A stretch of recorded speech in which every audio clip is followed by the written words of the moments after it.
Good afternoon to the honorable bench. We are the counsel for the appellant in the case of Messrs. Sehgal and Sehgal versus Sid Malhar.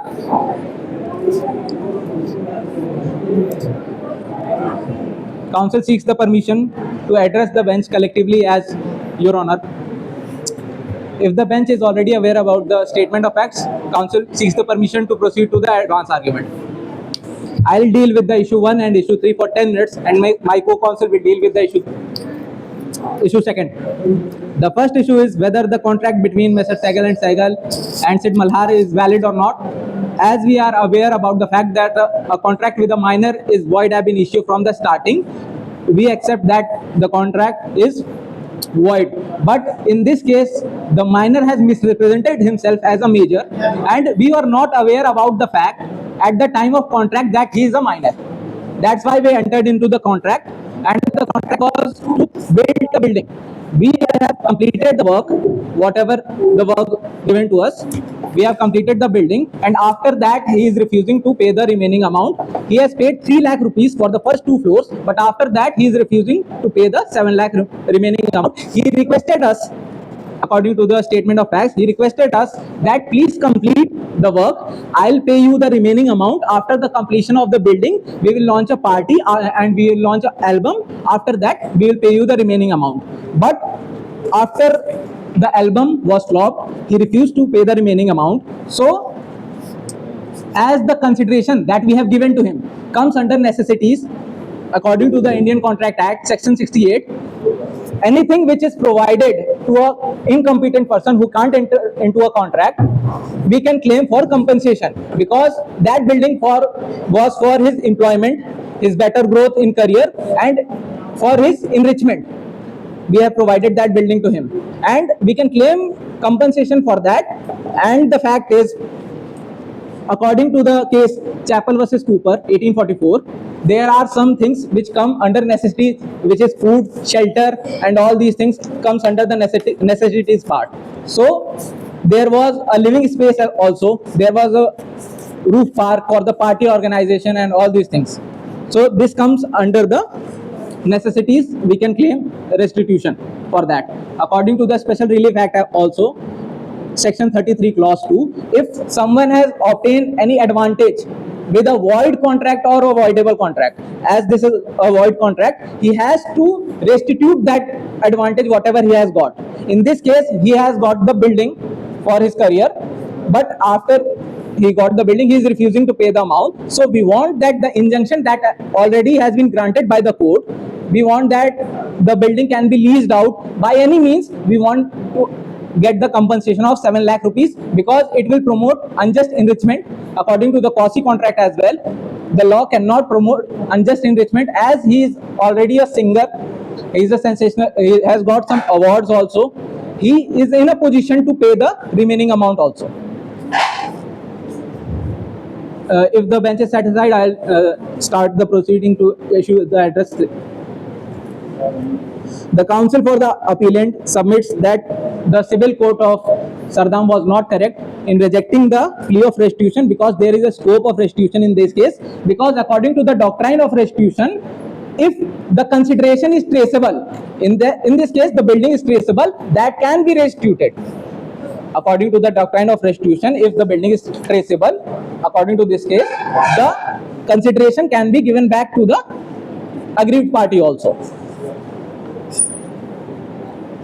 To support my answer, there is a case Khanpur versus Lakha Singh, in which Chief Justice Shadilal stated that if a person is unable to pay the money, he can also pay the consideration by the property as well. Money and property are the similar things. If someone is unable to pay by cash, he can pay by the property as well, if the contract is void and he has got some advantage in that case.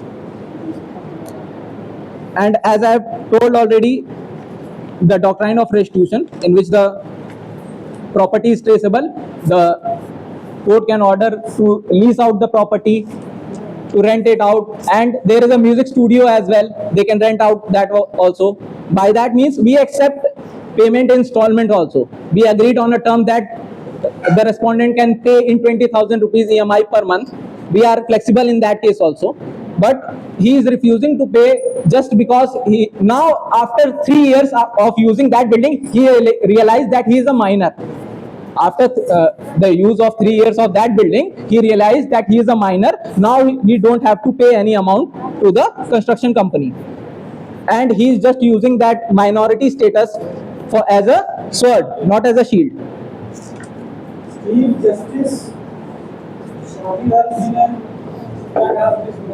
उन्होंने कहा था कि पैसा और property एक similar चीज है। अगर पैसा ट्रेस नहीं हो पा रहा है तो इन दैट केस आप प्रॉपर्टी से आप अपनी रिकवरी करा सकते हो। अगर वो प्रॉपर्टी नेसेसिटी के लिए दी है, अगर जो कंसिडरेशन दिया गया है वो नेसेसिटी के लिए दिया गया है, तो आप उससे रिवर्ट बैक करा सकते हो। जी सर।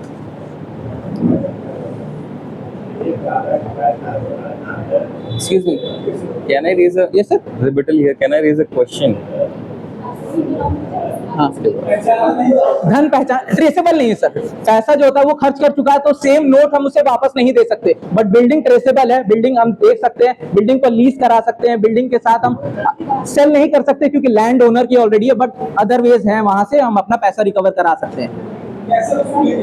आप वहां पे एक म्यूजिक स्टूडियो है, एक पूल पार्टी रूफटॉप दिया हुआ है, आप म्यूजिक स्टूडियो को रेंट आउट कर सकते हैं। कोर्ट एक इंजेक्शन लगा दे कि साल भर में इतने रेंट आउट जो भी इस बिल्डिंग से होंगे उसका पार्ट हमें मिलेगा, कुछ बाकी माइनर को मिलेगा, उन्हें भी एडवांटेज रहेगा और हमें भी एडवांटेज रहेगा। हमारा जो 7 लाख रुपीस का जो अमाउंट फंसा हुआ है, जो कि एग्री हुआ है, minor was agreed at that time for 10 lakh rupees, जिसमें से उन्होंने 3 लाख रुपए हमें दे दिए। अब वो बचे हुए 7 लाख देने में केपेबल नहीं है तो माइनॉरिटी का सहारा ले रहे हैं। तो उस बिल्डिंग को लीज कर दिया जाए, म्यूजिक स्टूडियो बाकी सिंगर्स को लीज कर दिया जाए, जो पूल पार्टी के लिए सबसे ऊपर प्लेस बनाई गई थी उसको लीज आउट कर दिया जाए फॉर फंक्शंस एंड ऑल। वहां से वो पैसा रिकवर करके हमें दिया जा सकता है। अदर ऐसा करके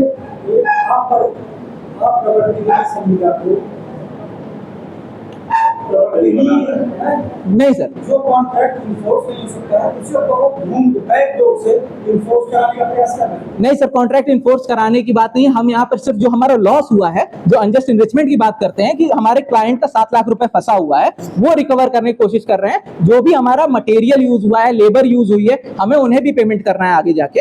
तो वो पेमेंट जो भी उन्होंने एग्री किया है sir, at the time of contract he agreed on 10 lakh rupees. तो कानून है भारत में ऐसा, ये सर कानून है भारत में ऐसा, अगर प्रॉमिस किया हुआ है तो सर वो रिवर्ट बैक नहीं कर सकते। हाँ वॉइड हो गया, लेकिन सर हमारा लॉस हुआ है ना इस केस में। ठीक है, हाँ क्या कोई कानून है भारत में ऐसा? स्पेशल रिलीफ एक्ट 33 क्लॉज 2 बात करता है, अगर कोई कॉन्ट्रैक्ट वॉइड है ऑलरेडी, उसमें जो उनको बेनिफिट मिला हुआ है वो वापस कर सकते हैं according to the special relief act 1963 33 clause 2।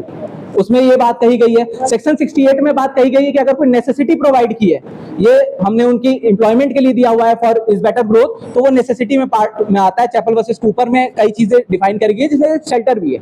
तो उस केस में वो हम कंपनसेशन मांग सकते हैं, जो भी हमने प्रोवाइड किया है उसका हम कंपनसेशन मांग सकते हैं सामने वाली पार्टी से।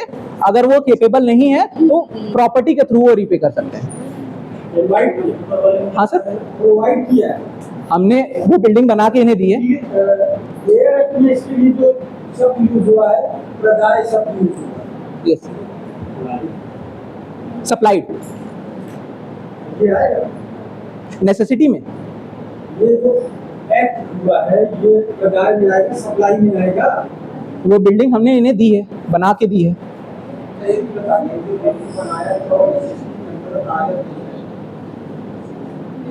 नेसेसिटी के अंदर आएगा सर।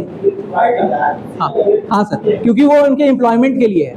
अगर वो बेटर ग्रोथ के लिए उनको वहाँ पे काम करना है सर, अगर हम किसी की हेल्प करते हैं अपने करियर को ग्रो करने के, वो म्यूजिक स्टूडियो मांगा है सर, उन्होंने कोई अलग चीज नहीं मांगी, म्यूजिक स्टूडियो, क्योंकि वो ऑलरेडी एक बहुत बड़ा सिंगर है।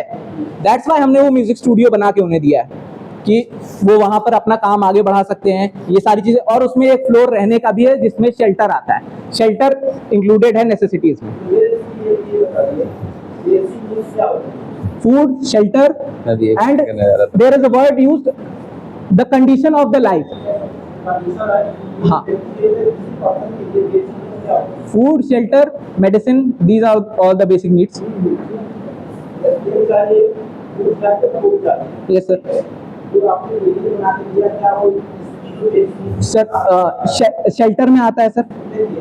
वो आप वीडियो जिस पर्पस से बनाया था उसको आगे दूसरे को आप करना है। Yes, your lordship. नहीं सर, अगर रहने के लिए ऑलरेडी उस लोकेशन पे उसके पास अगर घर होता तो वो उस फ्लोर को रखता ही नहीं, क्योंकि उन्हें म्यूजिक स्टूडियो भी चाहिए सर। पूल पार्टी है। हाँ, बेसिक चीज। हाँ, एजुकेशन। हाँ हाँ, लेकिन सर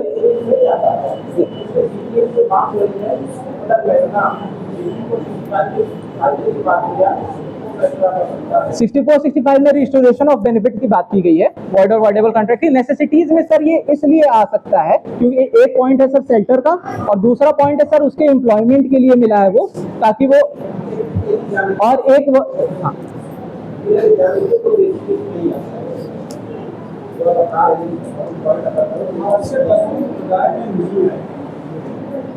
बेसिक नेसेसिटीज में नहीं आएगा। Thank सर मैं एग्री करता हूँ आपकी बात से, बट एक पॉइंट है उसमें कि उसकी करंट कंडीशन ऑफ लाइफ को देखते हुए जो भी चीज़ें हम प्रोवाइड करते हैं वो भी उसमें इंक्लूड किया जाता है, जो उसकी करंट कंडीशन, क्योंकि ऑलरेडी वो एक बहुत बड़ा सिंगर है सर, तो वो ऑल इंडिया रिनोल्ड सिंगर है, तो उसकी करंट कंडीशन जो है लाइफ की, उसके लिए वो म्यूजिक स्टूडियो नीड में आ सकता है। करंट कंडीशन अगर है, करंट कंडीशन देखी जाए सिंगर की, क्योंकि वो ऑलरेडी एक नेशनल अवार्ड ले चुका है, काफ़ी चीज़ें उसे पहले से है, तो उसकी जो करंट कंडीशन है उसके हिसाब से वो म्यूजिक स्टूडियो उसकी नीड में आ सकता है, वो उसकी लाइबिलिटी में आता है। सर 65 में सर रिस्टोरेशन ऑफ बेनिफिट अगर कोई वॉइड कॉन्ट्रैक्ट से मिला है तो वो बेनिफिट को वापस करने की बात किया गया है sir, according to section 65 right. 65 में अगर कोई भी संविदा शून्य या शून्य करनी हो जाती है तो जो भी कंसिडरेशन दिया गया है या फिर कोई भी एडवांटेज मिला है सामने वाली पार्टी को वो रिटर्न बैक कर सकता है।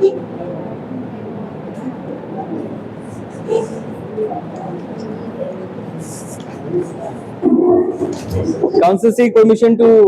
Sir. कर लीजिए प्लीज। कर दो बेटा। कहा नहीं कि हम दूसरी बात कोई बात नहीं।